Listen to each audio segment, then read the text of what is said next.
Hi friends! Thanks for tuning in. If you like this video, please give it a like, comment below, and take a moment to subscribe to our channel. Welcome to Golden, British Columbia, a picturesque town located in the heart of the Canadian Rockies. Nestled between the towering peaks of the Purcell and Rocky Mountains, Golden is a haven for outdoor enthusiasts and nature lovers. Golden was named by Donald Smith, also known as Lord Strathcona, who was a key figure in the construction of the Canadian Pacific Railway. The story goes that Smith was so impressed by the beauty of the area that he declared it the Golden Valley, and the name stuck.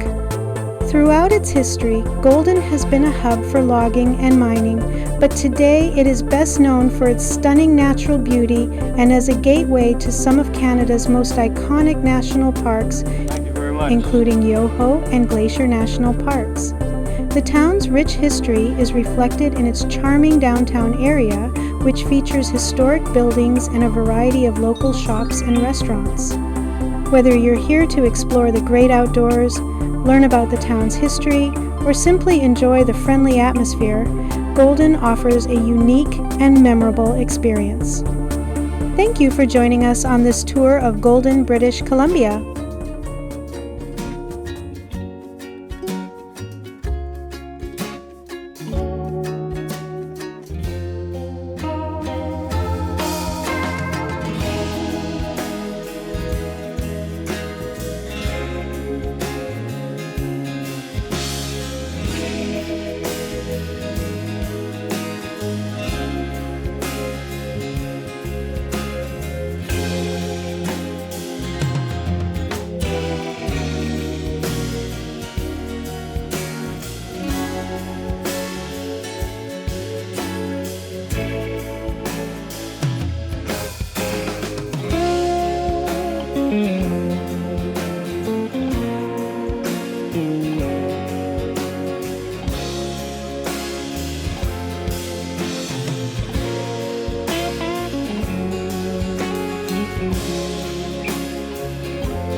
Thanks for watching!